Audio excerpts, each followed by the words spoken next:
जैन साथियों, स्वागत है आप सबका आपके अपने यूट्यूब चैनल जीके राम बागरी पर। आज जो ये वीडियो मैं बना रहा हूँ, ये आज क्या है, बीएसटीसी की जो सेकंड लिस्ट थी वो जारी हो गई है। तो उसके बारे में सूचना देनी थी, क्योंकि बहुत से बच्चों ने पूछा भी था कि यार वो लिस्ट कब आएगी सर।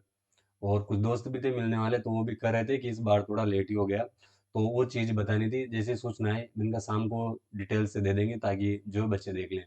तो देखिए, जब परीक्षा होती है, जो टॉप बच्चे होते हैं उनके लिए जो है फर्स्ट लिस्ट जारी की जाती है। तो उसमें जितने बच्चों का नंबर आता है वो परसेंटेज के आधार पर और कैटेगरी के हिसाब से जो है वो सिलेक्शन लेते हैं। तो किसी को पास कॉलेज मिलता है, किसी को दूर भी मिलता है। लेकिन फर्स्ट चॉइस में मतलब फर्स्ट लिस्ट में उनका नंबर आ जाता है, सेलेक्ट हो जाते हैं, कॉलेज अलॉटमेंट हो जाता है। और कुछ बच्चे जो हैं उनकी, जैसे मान लो कुछ सीटें खाली रह जाती है, जो जितनी परसेंटेज क्राइटेरिया जिन उनका होता है उसके हिसाब से नहीं आ पाते हैं, तो कुछ सीटें खाली रह जाती है। तो जो सीटें खाली रहती है उनके लिए वो दूसरी लिस्ट जारी करते हैं। और इसी के साथ एक और जो है एक प्रक्रिया चलती है कॉलेज में, वो है अपवर्ड मूवमेंट की। मतलब यूं है कि जो पहले कॉलेज मिला है वो थोड़ा दूर मिल गया, मान लो किसी को। जैसे जब हमने करी थी तो हमारे टाइम पे कुछ साथी थे जिनको दूर, जैसे झुंझुनू मिला था, कोटा वालों को भी झुंझुनू मिला। तो बाद में उन्होंने क्या है, अपवर्ड मूवमेंट के लिए जो है डाल दिया था। अब जैसे सेकंड लिस्ट जारी हुई तो उसी के साथ उनका अपवर्ड मूवमेंट भी हो गया। तो किसी को अगर कोई प्राइवेट कॉलेज है तो उससे अगर सीट खाली रहती है तो वो गवर्नमेंट कॉलेज मतलब डाइट में भी आ सकता है।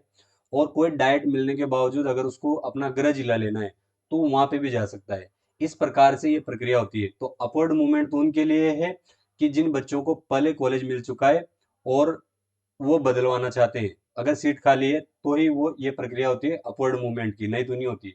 और जब सीटें खाली रह जाती है तो उनको भरने के लिए सेकंड लिस्ट जारी की जाती है। तो उसमें कम परसेंटेज वाले जो बच्चे हैं उनको भी कभी कभी लाभ मिल जाता है। वो उनके जो भाग्य है उनके ऊपर निर्भर करता है और परसेंटेज के ऊपर। कि तो देखिए, वो जो लिस्ट थी वो जारी हो गई है, निदेशालय ने जारी कर दी है और उसकी सूचना दे दी गई है। ठीक है, तो आप चाहो तो यहाँ देख लेना, नहीं तो फिर जो है मैं टेलीग्राम चैनल पे डाल दूंगा, आप वहां से भी देख लेना। आज जो है मैं ग्रुप बना दूंगा टेलीग्राम चैनल पे जीके राम बागरी से, तो वहां पे मैं दोनों चीजें डाल दूंगा। ठीक है, तो इसके लिए आपको करना क्या है, देखिए बीएसटीसी की ये मैं बता देता हूँ। देखिए, ये वही प्री डीएलएड परीक्षा, पंजीयक शिक्षा विभागीय परीक्षाएं कौन, राजस्थान, बीकानेर राजस्थान वही करवाता है। हमारे भी उस मतलब जो राजस्थान है, सारी जितनी डीएलएड बीएसटी होती है उसकी सब प्रक्रिया किसके अधीन है, वो पंजीयक शिक्षा विभागीय बीकानेर उसके अधीन। तो वो जो है इन्होंने दे दिया है कि किस प्रकार से कितनी शुल्क राशि लगेगी वो सारी, और कितनी तारीख से कितनी तारीख तक है। आप चाहें तो इसका स्क्रीनशॉट ले लेना और यहाँ से भी देख लेना डायरेक्ट। देखिए, ये एक और सूचना थी कि जिसमें अपने जो पीटीटी का जो पेपर होना है वो कौन करवाएंगे, वो करवाएगी कौन सी, जो वर्धमान महावीर ओपन यूनिवर्सिटी है, ये महावीर वर्धमान ओपन यूनिवर्सिटी कोटा, ये पीटीटी का एग्जाम भी यही करवाएगी। और जो डीएलएड है उसका दायित्व भी किसको मिला है, वर्धमान महावीर ओपन यूनिवर्सिटी, मतलब जो कोटा की है, कोटा विश्वविद्यालय।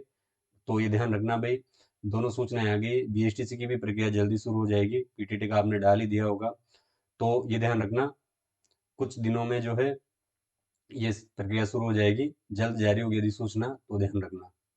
ठीक है, तो ये बताना था। आज की बीएसटीसी की सेकंड लिस्ट जो है जारी हो गई है। तो आपके अगर कोई संगी साथी है या कोई आसपास ऐसे बच्चे हैं जिनको इस बात की सूचना नहीं लगी है, तो उनको शेयर कर देना, और ताकि उनको पता चले। और जिनका कॉलेज अलॉटमेंट हो गया है लेकिन दूर हुआ है तो उनको भी बता देना, ताकि जो है वो अपवर्ड मूवमेंट से आप जैसे लॉग इन करोगे वहाँ आपको अगर पुराना कॉलेज की जगह अगर आपका नया कॉलेज दिख रहा है तो आपको जो है नया कॉलेज अलॉट हो गया है। तो आप वो जो कॉलेज है वहाँ पे बात करना, वो किस प्रकार से प्रक्रिया है वो सारी आपको कॉलेज वाले बता देंगे। ठीक है, और जिनको जिनका नंबर नहीं आया था सेकंड लिस्ट में देख लेना, आप वहाँ लॉग इन करके अगर आपको कॉलेज मिला है तो जैसे ही आप लॉग इन करोगे ना तो आपके आईडी से वहाँ पे आपको न्यू कॉलेज अलॉटमेंट मिल जाएगा।